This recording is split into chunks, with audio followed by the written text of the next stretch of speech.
A ver más, era corazón, alma y mente.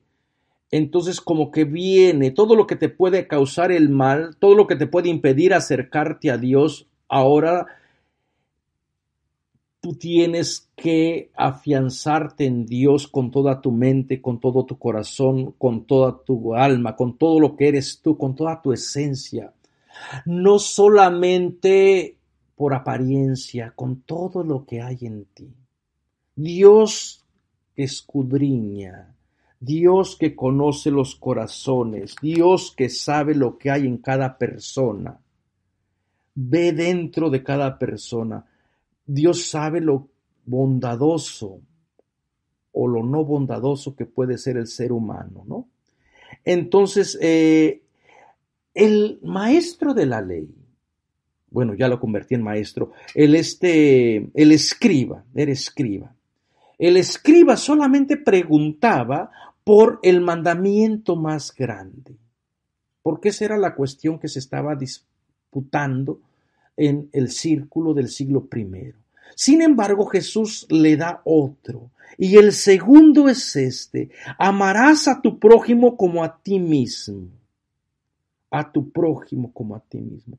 No hay, y lo más importante, no hay mandamiento mayor que estos. Ya dejen de buscar amor a Dios y amor a la persona próxima, los pone al mismo nivel. No es que el pueblo de Israel no los tuviera. Jesús sabe su ley, Jesús sabe sus escrituras, y Jesús está citando al código de santidad que aparece en el libro de Levíticos, en el capítulo 19, versículo 18.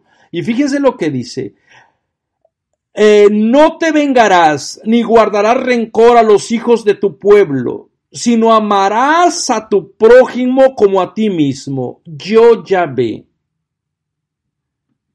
¿Y quién es la persona próxima? Todavía la gente por allí va a preguntar en el Evangelio de Lucas, y Lucas nos va a dedicar para que no te confundas y para que no digas después: ay, es que yo no sabía quién era mi prójimo. Solamente Lucas nos regala ese tesoro de la literatura con la parábola del buen samaritano. ¿Quién se hace próximo? Aquí Marcos nos ha presentado a lo inverso. Jesús se hizo próximo con los hambrientos. Jesús se hizo próximo con los que no tenían casa, los impuros, los poseídos, los expulsados de los sistemas de la sinagoga, los enfermos, las mujeres, con toda la gente desechada del sistema legalista. Jesús hizo próximo, y eso es amar a Dios, a veces sin decirlo, simplemente con hacerte prójimo de la persona necesitada. Y en hacer esto se resume todo el amor, toda la ley, todos los profetas. Hazte próximo, prójimo, prójima, del que sufre, del que llora, del que no tiene que comer, de la madre que busca a su hijo que se ha sido secuestrado, o de la que espera que su hijo regrese y que no sabe nada de él. Hazte próximo de toda la gente que llora. Hazte prójimo de toda la gente que no cuenta, de los nadies, de los ningunos, como diría Eduardo Galeano. Hazte prójimo de los que tienen hambre, sed, son migrantes, están desnudos, están enfermos, encarcelados, o no son queridos, se sienten solos, abandonados, afligidos. Hazte prójimo de la persona que esté enferma. Siente con esa persona su dolor, su tristeza. En eso estás demostrando tu amor, no con tantas palabras, no con tantos discursos, no con tantos libros que tú puedas leer acerca de que Dios es amor, sino con hacerte prójimo de la otra persona. Y entonces fíjense lo que dice, y el escriba replicó, muy bien, maestro. Antes no lo llamaba maestro, simplemente se le acercó y le preguntó sin ninguna reverencia. Ahora parece ser que entra en esta, por lo menos a reconocerle, pero parece que al final se queda fuera. Tienes razón cuando dices que el Señor es uno, solo hay uno y no hay otro fuera de Él, y que amarlo con todo el corazón, con todo el entendimiento y con todo el ser, y amar al prójimo como a uno mismo, vale más que todos los holocaustos y sacrificios. El escriba aumenta la comparación de los holocaustos y los sacrificios. Jesús no había dicho nada de ello. Aunque en el Evangelio de Marcos Jesús tiene una actitud bastante negativa contra el templo, como profeta apocalíptico que va en contra del templo del culto. Y recuerden que siempre había estas controversias. ¿Realmente ustedes creen que con su culto, con sus liturgias pueden agradar a Dios? Y va a haber muchas personas que en la Biblia van a tener estas mismas dificultades, porque la gente creía que a Dios se le podía engañar con un culto. No importa que robes, no importa que mates, no importa, casi que aquí se me vienen las palabras del primer Isaías, en el capítulo 1, por el versículo 15. Escuchen, pueblos de Sodoma, príncipes de Gomorra. Por cierto, el verdadero crimen de Sodoma y de Gomorra no fue de tipo sexual, sino de tipo social, de injusticia. Esto es contra ti. Lean ese pasaje y me darán la razón. Lávense, purifíquense. Estoy cansado de sus sacrificios, de sus lunas nuevas, de su incienso, de sus becerros gordos. Ya no los soporto. Yo retiro mis ojos para no verles. Pero si quieren verdaderamente agradarme, háganle justicia al pobre, defiendan el derecho de la viuda, traten con dignidad a la persona migrante. Bueno, no solamente Isaías, fíjense también en el primer libro de Samuel, el capítulo 15-22. ¿Quiere el Señor sacrificios y holocaustos o quiere que lo obedezcas? Obedecer vale más que un sacrificio, ser dócil más que grasa de carneros. También Jeremías en el capítulo 7, 22-26. Dice Jeremías, cuando saqué a vuestros padres de Egipto, no les hablé de holocaustos y sacrificios. Esto fue la orden que les di. Obedézcanme, y yo seré su Dios, y ustedes serán mi pueblo. Caminen por el camino que les he señalado, y les irá bien. Pero no escucharon ni prestaron oído. Les envié a mis siervos los profetas un día y otro día, pero no me escucharon ni prestaron oído. Se pusieron tercos y fueron peores que sus padres. También el profeta Oseas, capítulo 6, versículo 6. Porque quiero lealtad, no sacrificios, conocimiento de Dios, justicia, no holocaustos. El Salmo 47 también dice, tú no quieres sacrificios ni ofrendas, y en cambio me abriste el oído. No pides holocausto ni sacrificios expiatorios. Entonces yo digo, aquí estoy. El Salmo 51, 18. Los sacrificios no te satisfacen. Si te ofrecieron holocausto, no lo querrías. Sacrificios para Dios es un espíritu quebrantado, un corazón quebrantado y humillado. Tu Dios no lo desprecias. Y también Proverbios 21:3. Practicar el derecho y la justicia, Dios los prefiere a los sacrificios. Así que, hermanos y hermanas, si tú estás pensando que con tus sacrificios, con tus abnegaciones, con tus limosnas vas a agradar a Dios y sigues siendo injusta, sigues haciendo el mal, pues replantea otra vez, escucha, pueblo hispano, escucha, pueblo latinoamericano, que me escuchan. Dios no quiere tantas liturgias, no lo estés mareando con humo ni con incienso. Dios quiere un corazón humilde. Dios quiere que se practique justicia, que se vive en verdad. Dios no quiere celebraciones ostentosas. Dios quiere un corazón que sea capaz de decir, Dios mío, Señor mío, ayúdame a ser mejor. Así que, hermanos y hermanas, viendo Jesús que el escriba habló bien, fíjense lo que Jesús le dice, lo alaba. No estás lejos del reino, pero todavía no estás en el reino. Es necesario que al escriba le hace falta algo, darle su fidelidad y su lealtad a Jesús. Cuando la gente practica sacrificios, liturgias, echa humos, se priva y hace obras de piedad, no está lejos del reino de los cielos, pero todavía hace falta algo más profundo, que es amar a Dios y amar a la persona próxima, sea quien sea tu próxima. Tome el color de la piel que tenga. Ama a la persona próxima, no importa que sea de la orientación sexual diferente, ámala, quiérela. No importa que no hable tu idioma, recíbela en tu corazón.